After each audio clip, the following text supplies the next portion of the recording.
మా latest videos కోసం మా ఈ తెలుగు న్యూస్ ఛానల్ సబ్స్క్రైబ్ చేసి గంట సింబల్ యాక్టివేట్ చేసుకోండి.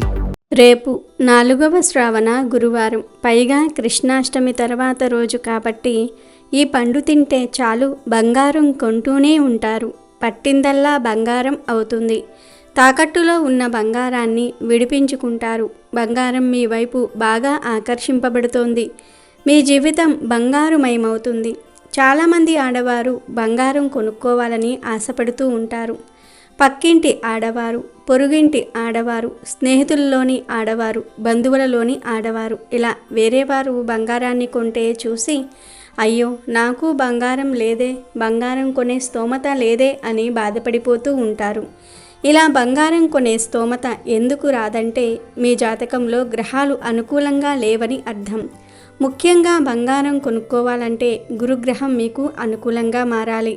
మరి అలా గురుగ్రహం అనుకూలంగా మారి మీరు బంగారం కొనుక్కునే స్తోమతను పొందాలంటే శ్రావణ గురువారం రోజు తప్పక ఈ పండును తినాలి. శ్రావణ గురువారం అనే కాదు, ప్రతి గురువారం ఈ పండును తింటే చాలా త్వరలోనే బంగారం కొంటారు.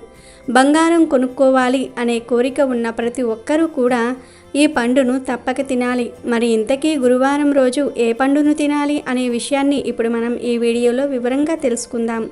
అంతకన్నా ముందు కాళిదాసుకు పట్టిన గర్వాన్ని సరస్వతీదేవి ఎలా వదిలించిందో తెలిపే కథను విందాం.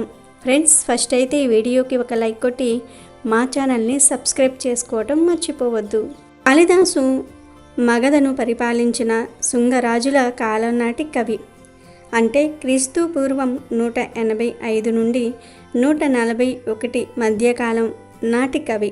రెండో శుంకరాజైన అగ్నిపుత్రుని గూర్చి మాళవికాగ్నిమిత్రం రచించాడు. వారి ఆస్థానంలో ఉండేవాడని ప్రతీతి. కాళిదాసు ఉజ్జయినిని పరిపాలించిన విక్రమాదిత్యుని సంస్థానంలోని కవి అని కూడా చెప్తారు. ఆయన గొప్ప సంస్కృత పండితుడు, చాలా గొప్ప మేధావి, పేరు పొందినవాడు.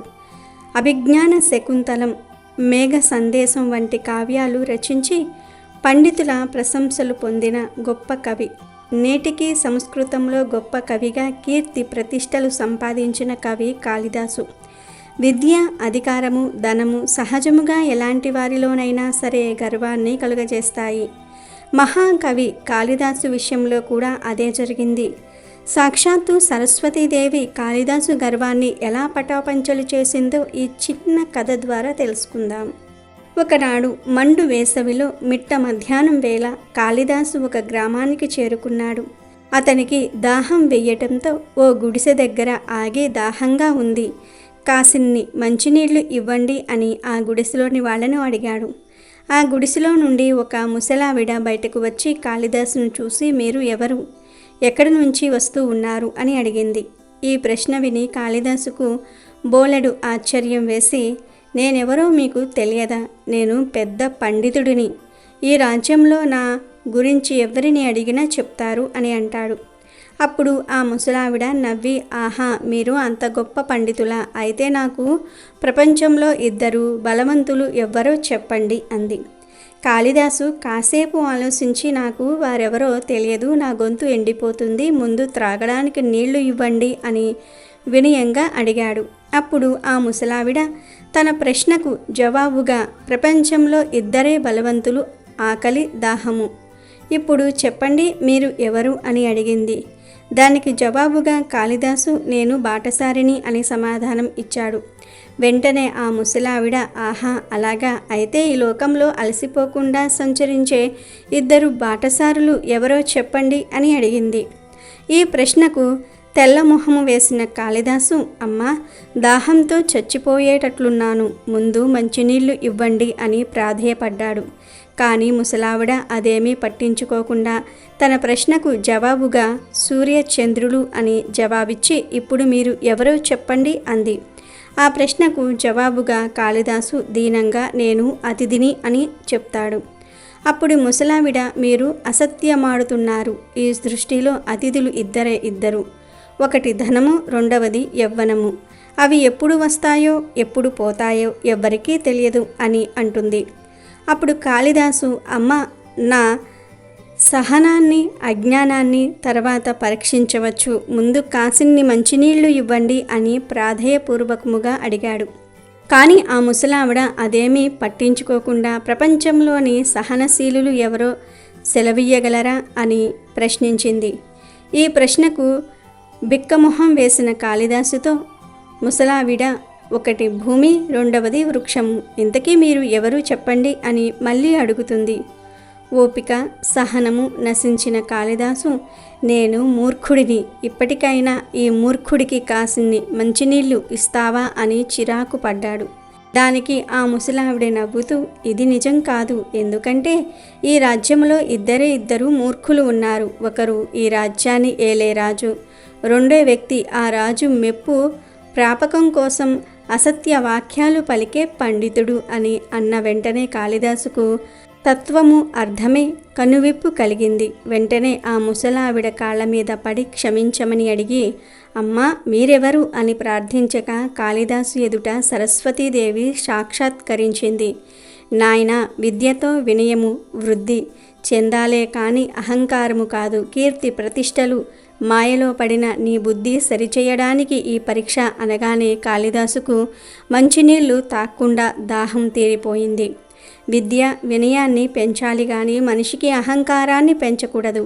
అలాగే ధనం, అధికారం, రాజుగారి ప్రాపకం వగైరాలు కూడా అహంకారానికి కారణాలు కారాదు అనేదే ఈ కథలో నీతి. ఈ కథ నిజంగా జరిగిందా లేదా అన్నది ప్రశ్న కాదు. ఈ కథ మేధావులము అనుకునే ప్రతి ఒక్కరికి కూడా వర్తిస్తుంది. ఇక వీడియోలోకి వస్తే, గురువారం గురుడికి సంబంధించిన రోజు. గురువు గ్రహాలన్నిటిలోకెల్లా అత్యంత శక్తివంతమైన వాడు.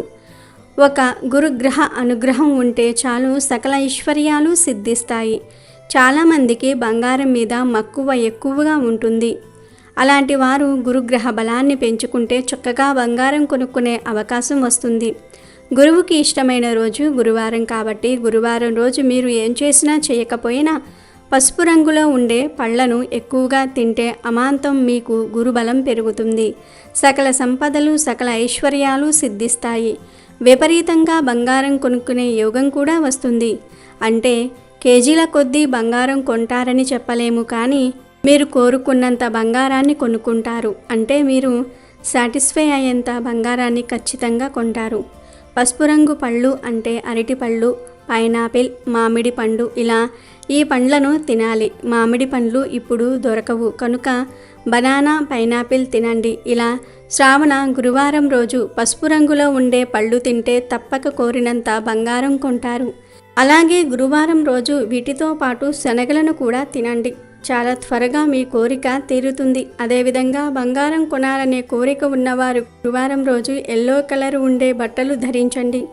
ఇలా శ్రావణ మాసంలో వచ్చే గురువారాలలోనే కాదు, ప్రతి గురువారం రోజు కూడా పసుపు రంగు పండ్లు తింటూ ఉన్నారంటే ఖచ్చితంగా మీ కోరిక తీరుతుంది. బంగారం కొనుక్కునే అవకాశాలు వస్తాయి. పట్టిందల్లా బంగారం అవుతుంది. కాబట్టి మీరు కూడా రేపు గురువారం రోజు ఈ పండు తిని బంగారం కొనే అవకాశాలను పొంది సంతోషంగా జీవించండి. అమెజాన్లో బెస్ట్ డిస్కౌంట్స్ కోసం వీడియో డిస్క్రిప్షన్లో లింకు ఉంది, చూడండి. అలాగే మా టెలిగ్రామ్ ఛానల్ సబ్స్క్రైబ్ చేసుకోండి.